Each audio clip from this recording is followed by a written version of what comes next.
I'm Jerry Ann Ritter, and today we're talking about type 1 diabetes. We're bringing in a specialist here from Blank Children's Hospital. Thank you so much, Dr. Courtney Reince, for joining us. An Ankeny native, an Iowan here, and we've been hearing that type 1 diabetes is on the rise in Iowa. And that means kids are dealing with this. Tell us why you think this is.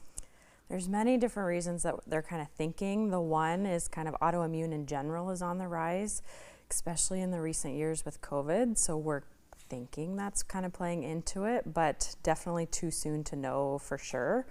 But it's impacting kids and then also adults. So we're kind of losing the, juvenile aspect of diabetes, and it's kind of impacting across the lifespan. Okay, and the big thing for type 1 diabetes, it doesn't matter how much you eat or what you do. There's a lot of confusion with this. Even when I was getting ready to do this interview today, somebody said, oh, you're talking about diabetes? I'm gonna go get a candy bar.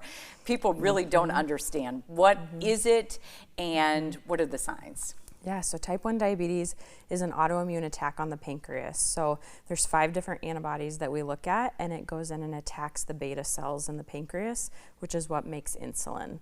So we need insulin to be able to process the food and things that we drink. And without insulin, our blood sugar goes up and then we get diabetes. So there's nothing that you can do to prevent this autoimmune attack. And it's no medicine, vaccine, food, activity, nothing like that would cause it. It's something that we're not sure why it happens or what causes it. What do you see now on a day-to-day basis at Blank Children's Hospital? Because I'm hearing that some folks are going to their primary care doctor, saying the signs, which is peeing a lot, being thirsty all the time, and they're not saying, hey, you need to go see Dr. Courtney. Yeah, so most common things that they'll see and present to either primary care or urgent care or the emergency room is they're drinking a lot, they're peeing a lot, they're waking up at night to go to the bathroom, they're having weight loss, they may have shortness of breath. Those are going to be the most common things that you'll see and definitely warrant at least getting a blood sugar and seeing what's going on. That's what surprises me. I just had some mom express her concern to me the other day. She went to the doctor, they didn't check their blood sugar. So make sure that is being checked. What else are you seeing that you want to make sure folks in Central Iowa know about type 1 diabetes? Yeah, so type 1 is, it's not just kids that are being impacted anymore. It's impacting 20, 30, upwards into adults, where that used to not be the case. They thought if you're an adult, it's type 2. If you're a kid, it's type 1, and that's not the case anymore. So kind of advocating for yourself and saying like, hey, can we get those diabetes antibodies and at least confirm that it's type 2 versus just making the assumption.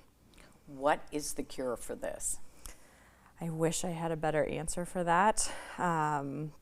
But right now it's working to manage and helping keep the child or the patient's life as close to normal as possible. There's nothing that they can't do. There's nothing that they can't eat or drink. We may help modify slightly and help them be better equipped to do different things, but there's nothing that they can't do and nothing they did wrong to experience type 1. Yeah, that is such a bummer, but they need insulin to survive. Thank you so much for all you do for Central Iowans. Hopefully, by going to this walk, we can help raise awareness and help better put us in a better spot to find a cure as well. So there is a JDRF 1 walk coming up, and again, that's type 1 diabetes, Saturday, May 11th, 8 a.m. Activities begin. The walk begins at 10 a.m., and that's at the DMAC Ankeny campus. Thank you again for joining us, Courtney. We appreciate your time and the information. Thank you very much. Stay with us. We've got more to come.